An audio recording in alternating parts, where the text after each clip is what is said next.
दोस्तों इस बात को तो आप जानते हैं कि चंद्रयान 3 को 14 जुलाई के दिन इसरो का रॉकेट पृथ्वी से लेकर निकला था।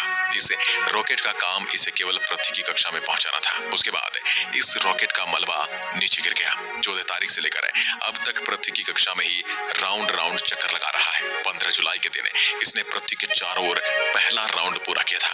क्योंकि जैसे कि मैंने पहले ही आपको बताया कि कोई भी अंतरिक्ष यान को डायरेक्ट सीधा नहीं भेजा जाता है, बल्कि उसे पहले पृथ्वी के चारों ओर राउंड घुमाया जाता है और फिर धीरे धीरे अंडाकार राउंड में वह पृथ्वी से दूर जाता है। क्योंकि एकदम से पृथ्वी की भारी भरकम ग्रेविटी उस अंतरिक्ष यान को पृथ्वी से दूर नहीं जाने देती। 17 जुलाई को यह मुसाफिर पृथ्वी का एक राउंड पूरा करने के बाद दूसरे राउंड में प्रवेश करता है। उस समय भी वैज्ञानिक इसके इंजन चालू करके इसे दूसरे राउंड में डाल देते हैं। इसके एक दिन बाद यह अगले राउंड में यानी तीसरे राउंड में प्रवेश कर जाता है। 20 जुलाई का दिन भी वैज्ञानिकों के लिए बहुत खास होता है, क्योंकि इस दिन भी वैज्ञानिक इस इंजन को चालू करके चौथी कक्षा में से डाल देते हैं।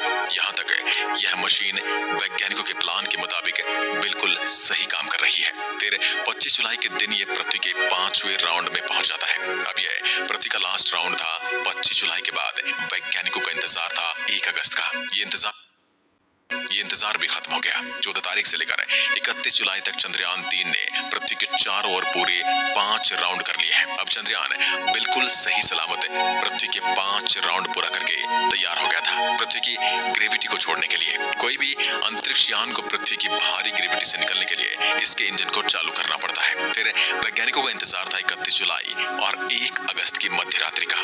रात में करीब 12 बजे वैज्ञानिक इसके इंजन को ऑन कर देते हैं। जैसे चंद्रयान पृथ्वी से 236 किलोमीटर की दूरी पर पहुंचता है तो वैज्ञानिकों ने स्पेसक्राफ्ट में लगे थ्रस्टर्स में फायरिंग की। इस पूरी प्रक्रिया को विज्ञान की भाषा में ट्रांस लूनर इंजेक्शन कहा जाता है। इस पूरे प्रोसेस में करीब आधे घंटे का समय लगा था। वैज्ञानिकों की टीम पूरी तरह से चौकस थी और आधे घंटे बाद ही चंद्रयान ने इतिहास रच दिया। चंद्रयान ने वो कर दिखाया जिसके बारे में इसरो को पूरी उम्मीद थी। ये भी एक प्रकार से चंद्रयान 3 के लिए किसी अग्नि परीक्षा से कम नहीं थी। जब पूरी दुनिया सो रही थी उस समय इसरो इतिहास लिख रहा था। यानी रात को ही चंद्रयान ने इतिहास रचते हुए पृथ्वी के गुरुत्वाकर्षण को छोड़कर पृथ्वी और चांद के बीच वाले रास्ते की तरफ मुंह मोड़ लिया था, जहां अब उसे एक भयानक अंतरिक्ष में एक लंबी दूरी तय करनी है।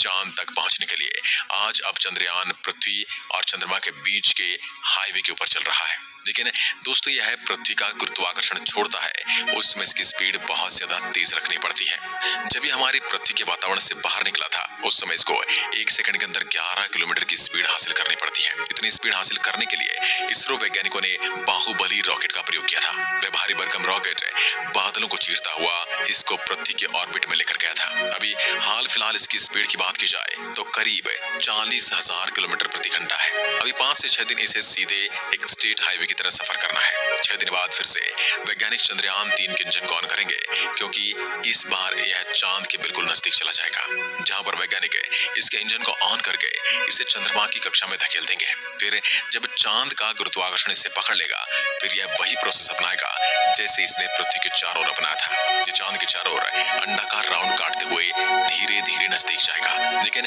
ये काम आपको जितना आसान लग रहा है उतना है नहीं। यहाँ पर अगर वैज्ञानिकों ने थोड़ी सी भी चूक हो जाती है तो आपको पता है कि 40,000 किलोमीटर प्रति घंटा की रफ्तार से ये बढ़ रहा है। इतनी रफ्तार से चूकने पर यह चांद से आगे निकल सकता है। वैज्ञानिक इसे चांद की कक्षा में डालने के लिए मॉड्यूल सिस्टम को ऑन करके थ्रस्टर्स के माध्यम से इसे कंट्रोल करते हैं। प्रोपल्सन मॉड्यूल में लगे छोटे छोटे इंजन की मदद से इसे अपोजिट दबाव देकर इसे चांद की कक्षा में डाल दिया जाएगा। इस वक्त वैज्ञानिक पल पल की जानकारी रखेंगे, क्योंकि चंद्रयान के लिए ये दिन भी बहुत ज्यादा खास रहने वाला है। और एक बार चांद की कक्षा में पहुंचने के बाद धीरे धीरे वैज्ञानिक इसकी कक्षा को छोटा करते जाएंगे और चंद्रयान अपने लक्ष्य के नजदीक पहुंच जाएगा। ये प्रोसेस भी काफी दिन होगा। फिर 17 अगस्त के दिन चंद्रमा का प्रपल्शन मॉड्यूल विक्रम लैंडर से अलग हो जाएगा। उसके बाद चांद पर कुछ राउंड काटने के बाद 23 अगस्त के दिन यह चांद के बहुत नजदीक यानी 30 किलोमीटर की ऊंचाई पर पहुंच जाएगा। फिर इसका केवल एक ही काम है, बस इसे धीरे धीरे चांद की जमीन पर उतारना। ये सफर कुछ मिनटों का होता है, लेकिन इस पूरे मिशन के यह 15 से 20 मिनट बहुत ज्यादा खास और भयानक होते हैं। इसी फेज में आके अच्छे मिशन फेल हो जाते हैं, क्योंकि इस समय इस अंतरिक्ष यान को बड़े आराम से उतरना होता है और इसके लिए वैज्ञानिक इसके अंदर एडवांस टेक्नोलॉजी वाले उपकरण लगाते हैं जो इसकी गति को उतरते वक्त स्लो करते हैं, जिसे थ्रस्टर कहा जाता है। यही थ्रस्टर इसे ऊपर अपोजिट डायरेक्शन में धकेलते हैं, जिससे कि इसकी स्पीड कम हो जाती है। इस दौरान चंद्रयान 3 की लैंडर की रफ्तार 6000 किलोमीटर प्रति सेकंड से धीरे धीरे घटकर 7.2 किलोमीटर प्रति सेकंड यानी 2 मीटर प्रति सेकंड तक लेकर आनी है। जिस वक्त यह अंतरिक्ष यान उस भयानक जगह पर उतरेगा,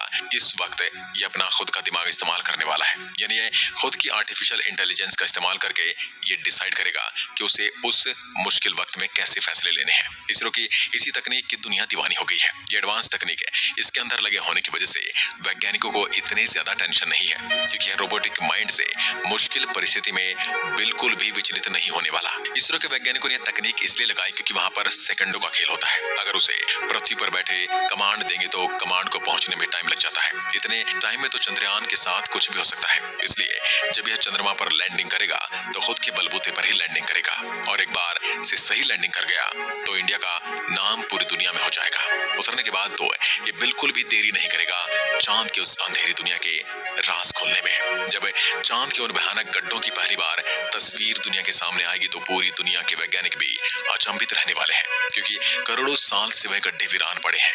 अगर पृथ्वी पर इस प्रकार के गड्ढे कई सालों से वीरान पड़े होते तो उनके अंदर तो कई प्रकार के जीव जंतु जाकर अपना बसेरा बना लेते, लेकिन चंद्रमा पर आखिर उन भयानक गड्ढों के अंदर क्या है, ये सवाल वैज्ञानिकों को अब बहुत परेशान कर रहा है, जिसका जवाब हमें सटीक रूप से चंद्रयान 3 का रोवर ही वहां जाकर देने वाला है। इस रोवर को चांद की उस उबड़ खाबड़ जमीन पर चलने में भी परेशानी आने वाली है। इसके लिए इसके अंदर कई प्रकार के सेंसर लगे हुए हैं जो पहले ही उसको बता देंगे कि कहां पर गड्ढा है और कहां पर बड़ा पत्थर है, तो ये पहले से ही उनसे सचेत हो जाएगा।